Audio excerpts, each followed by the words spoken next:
Bonsoir et bienvenue à ce point commun. Ici Myriam Richardson. Alors que l'actualité nous expose à plein d'histoires, à des débats, à des enjeux, il existe derrière chaque nouvelle une idée, une réalité qui nous relie tous. Chaque jour sur ce plateau, on vous lance le même défi, celui de trouver le point commun. Et pour vous aider à relever ce défi, j'ai le plaisir d'être accompagnée par mes collaboratrices Océane et Ophélie. Les filles, de quoi allons-nous discuter aujourd'hui? Eh bien, on en est maintenant à la 3e journée du conflit américano-israélien sur l'Iran et nous devons de vous donner une mise au point. Absolument. Et de ton côté, Ophélie? Eh bien, pour ma part, on va parler de politique parce que ça brasse quand même pas mal. Plusieurs départs viennent bouleverser la CAQ, mais on se demande ce qui s'en vient à la suite pour ce parti. Exactement. Et pour ma part, je vous présenterai une controverse entre notre premier ministre du Canada, Mark Carney, et le premier ministre de l'Inde, Narendra Modi. Commençons avec toi, Océane, avec une mise à jour importante sur le conflit qui se passe en ce moment entre l'Iran, l'Israël et les États-Unis. Exactement, une mise à jour bien due. On ne se le cachera pas, c'est un conflit qui demeure extrêmement compliqué et qui ne cesse d'évoluer. Au cours des derniers jours, les États-Unis ont affirmé avoir atteint 1250 cibles. En fait, par cible, on entend des bases militaires, des bateaux, donc des flottes navales, ou encore des sites de missiles balistiques. Aujourd'hui, le Corps des gardiens de la Révolution, un groupe paramilitaire terroriste de l'Iran, a complètement bloqué l'accès au détroit d'Ormuz.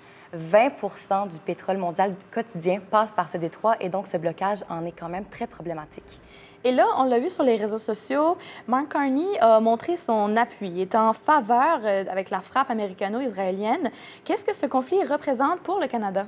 Exactement, on ne se le cachera pas, le prix de l'essence va sans doute augmenter d'ici quelques semaines. Aucun chiffre n'est exact là-dessus jusqu'à présent, mais on reste à l'affût. Pour le côté sécurité, on ne sonnera pas l'alarme, par exemple. Ne vous inquiétez pas, c'est en fait un dossier en constante évolution, mais la ministre des Affaires étrangères, Anita Anand, a annoncé que le Canada ne prendrait pas part au conflit.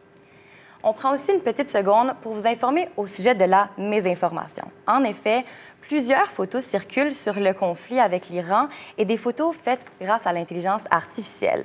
Donc, on vous demande d'être prudent avec vos informations et de faire confiance à plusieurs médias que vous consultez sûrement déjà. En fait, Myriam, on parle de confiance. Tu nous parles en fait d'une controverse politique, non? Exactement. On va parler en fait d'une controverse qui plane au-dessus de la tête de notre premier ministre, Mark Carney. Ce matin, le dirigeant de l'Inde, Narendra Modi, et notre premier ministre ont annoncé à New Delhi la conclusion de plusieurs accords portant notamment sur les minéraux critiques et sur l'approvisionnement d'uranium. Ce qu'il faut savoir, c'est que la relation entre les deux pays était déjà fragilisée depuis 2023, alors qu'Ottawa avait accusé New Delhi d'avoir orchestré un assassinat à Vancouver d'un séparatiste sikh. Compte tenu des tensions avec les États-Unis, Carney avait visité l'Inde pour diversifier ses partenariats commerciaux, ce qui fait un succès avec les accords qu'on a conclus ce matin. De son côté, Modi affirme que leurs relations ont connu un regain d'énergie, de confiance mutuelle et de positivité. Mais est-ce qu'une accusation aussi importante peut vraiment passer sous le tapis? On attend votre avis sur nos réseaux sociaux à @point commun.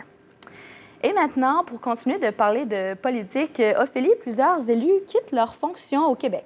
En effet, Myriam, on va s'en aller plus dans la politique provinciale. Comme tu l'as mentionné, on constate qu'il y a plusieurs démissions en politique ces derniers mois et la ministre de l'Habitation, Caroline Proulx, s'ajoute à cette liste d'élus ayant annoncé ne pas renouveler leur mandat à la coalition Avenir Québec un peu plus tôt aujourd'hui, en fait. C'est un nom qui s'ajoute à celui de Geneviève Guilbeault, à celui de Sonia Lebel ou encore Jonathan Julien, qui ont pris la décision de quitter la vie politique. Myriam, on est maintenant rendu à un bilan de 9 personnes jusqu'à date qui ne se représenteront pas pour la CAQ aux prochaines élections. Mais là, qu'est-ce qui mène à cette vague de démissions? Mais en ce moment, la réponse reste incertaine, propre à chacun et chacune, en fait. Mais des ministres ont souvent témoigné du pouvoir de persuasion de François Legault qui parvenait à convaincre des personnalités à faire le saut en politique. On le rappelle, Caroline Proulx est une ancienne animatrice de la télévision. Et il est dit que la formation de François Legault n'a jamais vraiment réussi à présenter des candidats vedettes aux élections, à voir comment la nouvelle chefferie de la CAQ voudra gérer cet enjeu. Et selon des sondages, l'appui pour la CAQ est à son plus bas depuis 2016, soit 2 ans avant sa première victoire aux élections. Merci les filles. On restera à l'affût des nouveaux développements. Maintenant qu'on a mis les points sur les i avec les nouvelles du jour, le reste de l'émission sera consacré à un domaine précis qui a été voté par le public, et ce domaine, c'est la santé. Donc, pour le bal, janvier et février, la 4e saison de la série des chroniques de Bridgerton aborde plusieurs enjeux, tels que la lutte des classes, le racisme, la place des femmes dans la société et même la sexualité. Notre journaliste Nina Perra s'est intéressée à la sexualité, mais plus précisément après le deuil. On écoute son reportage.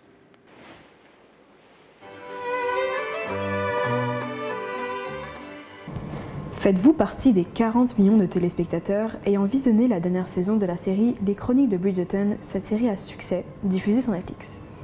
Et bien comme la majorité des téléspectateurs, je l'attendais aussi avec impatience, croyez-moi. Mais le succès de la série y repose en grande partie sur sa capacité à intégrer des enjeux modernes dans une histoire qui se déroule au XIXe siècle. Et en 2026, la sexualité après le deuil est toujours un sujet considéré comme tabou. Cependant, Chantal Leblanc a accepté de nous ouvrir les portes de sa maison pour nous parler de sa réalité autour d'une bonne tasse de thé.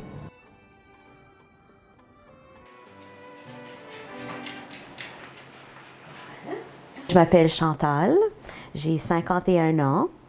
Et puis, je suis enseignante. Presque 5 ans passés, mon conjoint Gilles est décédé d'un cancer.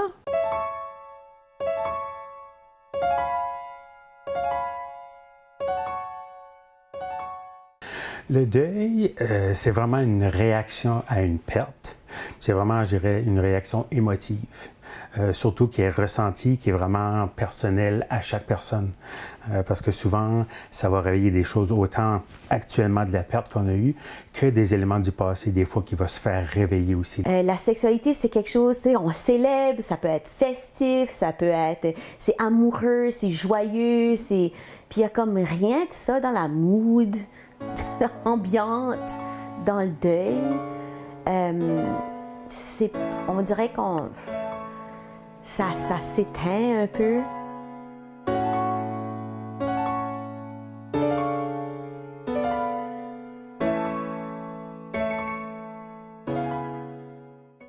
Et ça se peut qu'après un deuil, je vais vivre une hypersexualité et après un autre, je vais vivre un genre de désintérêt.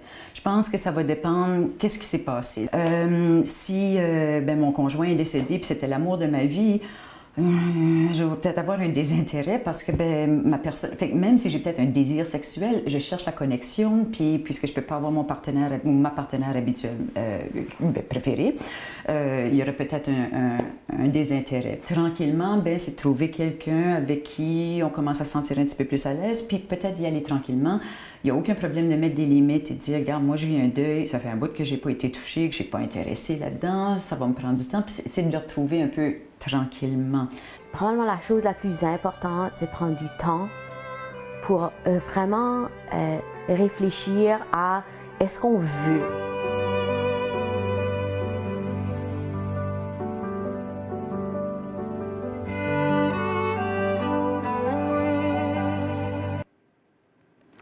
Notre journaliste Nina Perra va maintenant nous rejoindre à distance pour nous parler en détail de sa rencontre avec Chantal Leblanc, une mère de famille qui, comme vous l'avez constaté, a vécu le deuil de son conjoint. Oui, Myriam, quand on a bu le thé avec Chantal, elle nous avait confié s'être sentie assez déboussolée, assez perdue lors de son deuil. Elle avait aussi mentionné un certain manque des ressources pour les personnes endeuillées au Nouveau-Brunswick. Alors j'ai mené ma petite recherche pour essayer d'avoir un portrait de ce qui se passe au plan national. Et donc j'ai trouvé un sondage de l'Alliance canadienne pour le deuil réalisé en 2025 sur 4000 Canadiens et 300 experts et professionnels de la santé. Et qu'est-ce qui nous révèle ce sondage? Eh bien, les professionnels de la santé ne sont pas ou peu formés pour accompagner les personnes endeuillées. Et contrairement à certains pays comme l'Australie, le Royaume-Uni ou bien l'Irlande, le Canada n'a aucune structure, aucune approche nationale concertée ou aucun réseau à cet égard, à l'égard du deuil. Et donc, le manque de ressources affecte non seulement Chantal dans les Maritimes, mais également la moitié des répondants de ce sondage, donc au niveau national, je le rappelle, qui ont dit ne pas s'être sentis bien soutenus lors de leur deuil. Merci beaucoup, Nina, pour ce complément d'information. Et vous, à la maison, venez nous dire sur les réseaux sociaux, est-ce que vous aussi, vous vous êtes senti représenté par la série comme Madame Leblanc? Alors, toujours dans le thème de la sexualité, au Canada, les cas d'infections transmissibles sexuellement et par le sang, les ITSS, sont toujours en hausse depuis le début des années 2010. Selon les experts, cette hausse est principalement causée par les inégalités en matière de soins de santé, l'augmentation de la consommation de drogue lors des rapports sexuels et un accès plus facile aux relations sexuelles via les réseaux sociaux. Au Québec, Prélib est une clinique qui a pour mission de rendre le processus de dépistage asymptomatique des ITSS plus accessible, plus simple et plus humain. On a donc contacté Elisabeth Reil, infirmière clinicienne chez Prélib, pour en discuter. Bonjour Elisabeth. Bonsoir. Est-ce que vous pouvez nous en dire un peu plus sur les causes derrière cette augmentation des cas d'ITSS chez les jeunes? C'est une excellente question. En fait, c'est sûr que avec l'augmentation de dépistage vient l'augmentation de cas positifs d'ITSS chez les jeunes et chez une clientèle en général.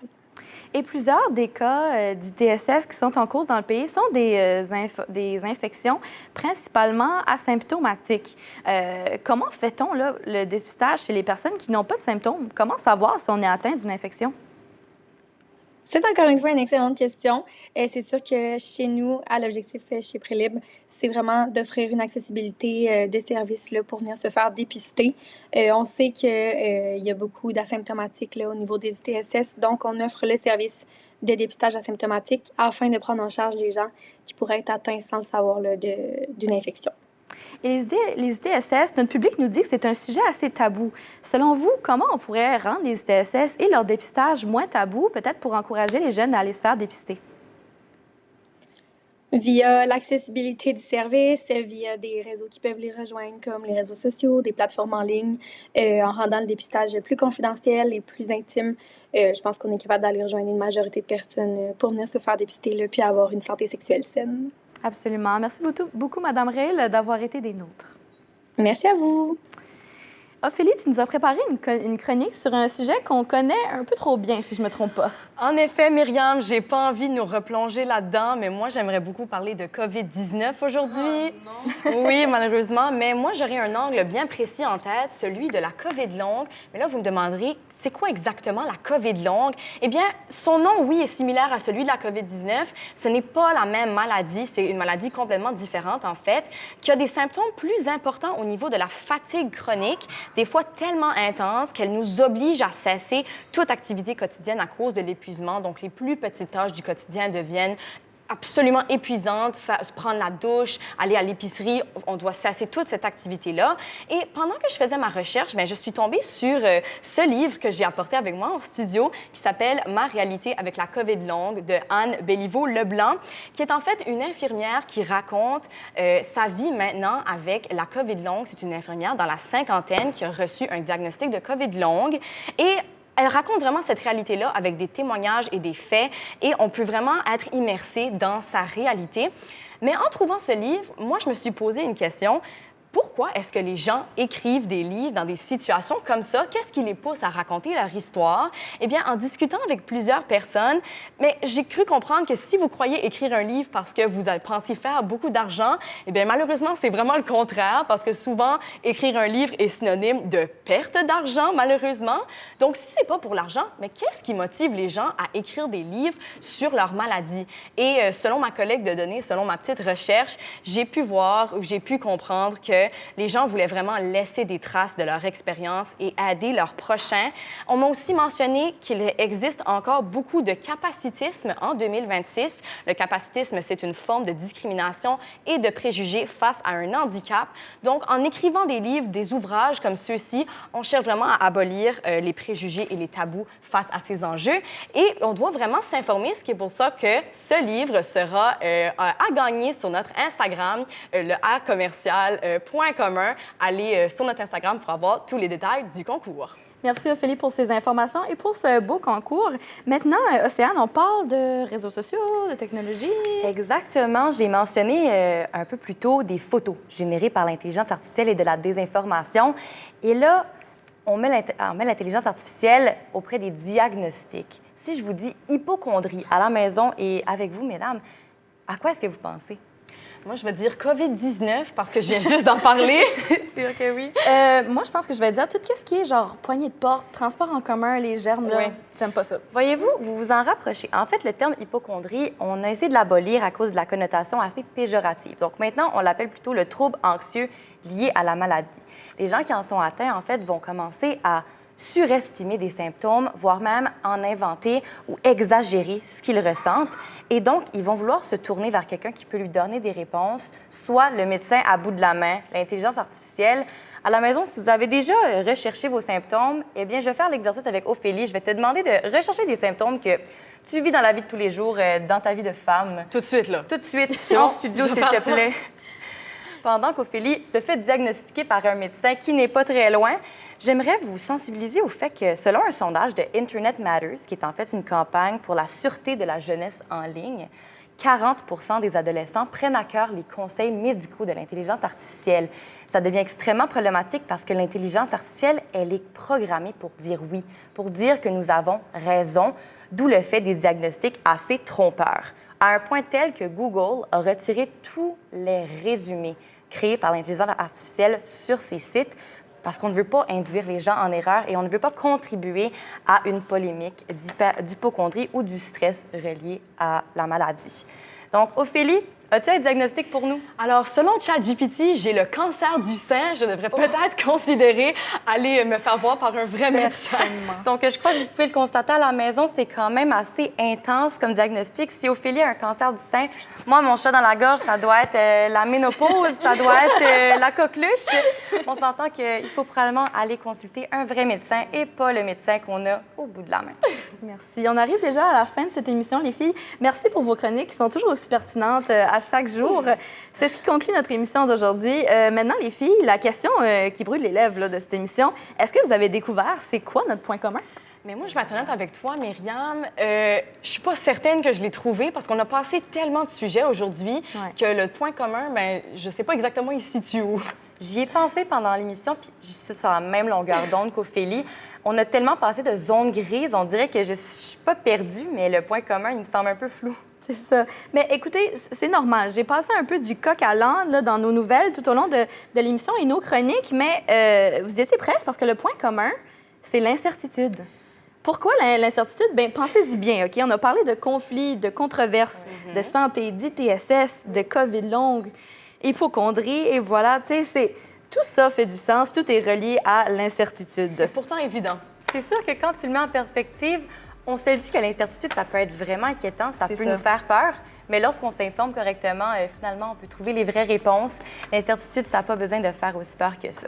Merci beaucoup, Océane. C'est déjà ce qui conclut notre émission d'aujourd'hui. On se retrouve demain, même heure, avec un différent point commun cette fois-ci. N'oubliez pas de nous suivre sur nos réseaux sociaux et passez une excellente fin de soirée.